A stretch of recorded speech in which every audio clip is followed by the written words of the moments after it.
Realmente existen muchas y existen muchos contraarchivos y archivos menores. Me pareció importante pensar la producción intelectual de un puñado de obreros que se pensaron ellos mismos como los interlocutores de las masas obreras. Y vemos cómo se crean estas redes que no solamente están retando al Estado a través del discurso radical y político, pero también utilizando la amistad como un espacio de política prefigurativa.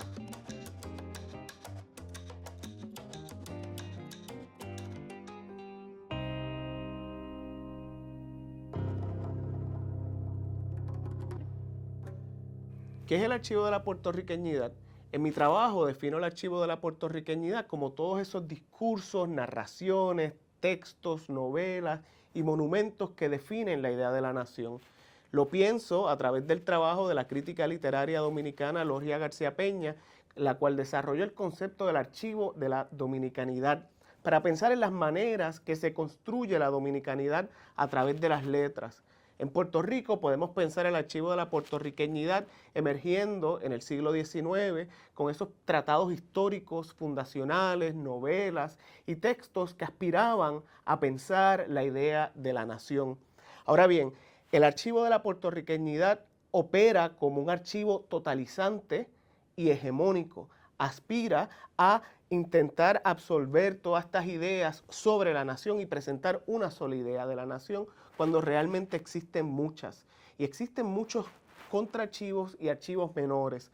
Por archivos menores me refiero a esos archivos que operan fuera del archivo de la puertorriqueñidad, es decir, operan en el margen.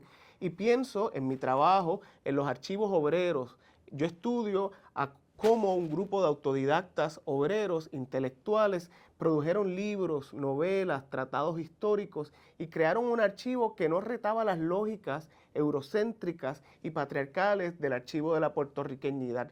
Pero como contraparte también tenemos esos contraarchivos que crearon mujeres como Luisa Capetillo, la cual escribió a pesar de la censura, a pesar de el espacio tan pequeño que se les relegaba a las mujeres en el mundo de las letras. Pienso en Juana Colón de Comerío, una líder obrera analfabeta que logró crear una memoria en Comerío sobre su historia y su lucha, o la lavandera negra mayagüezana Paca Escabí, que también a pesar de dejó un archivo que retaba las lógicas tanto del archivo menor obrero como del archivo de la puertorriqueñidad.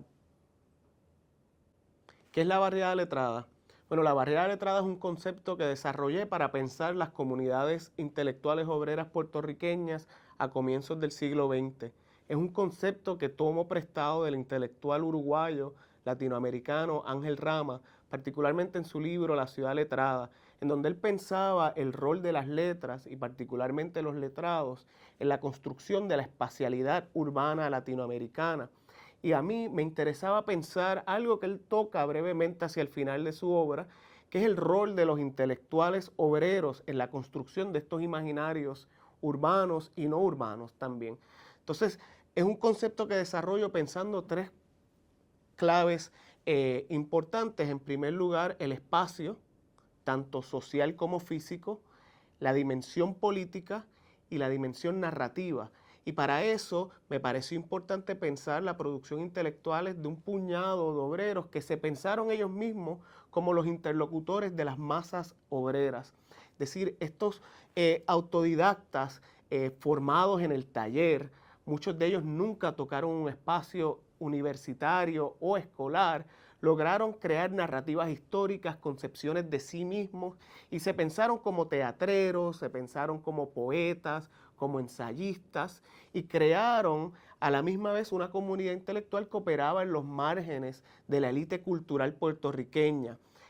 Una de las cosas que descubro también es que en esta barriada letrada se crea una cierta jerarquía entre el obrero letrado, autodidacta, que se autollamaba obrero ilustrado, y esos obreros poco remunerados, obreros campesinos, no diestros, no urbanos. Y lo que encuentro es que dentro de esta barriada letrada había una comprensión del poder de dominar los discursos históricos y la producción histórica.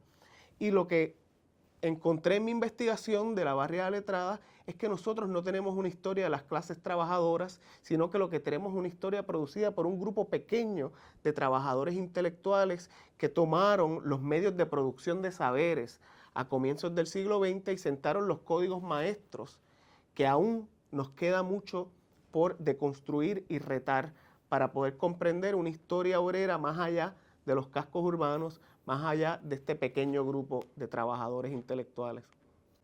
¿Qué es la Contrarrepública de las Letras? Lo pienso como un espacio transnacional creado por comunidades intelectuales al margen de las élites culturales de su país, es decir, obreros autodidactas, anarquistas, socialistas, comunistas y todos estos intelectuales radicales que retaban el orden establecido.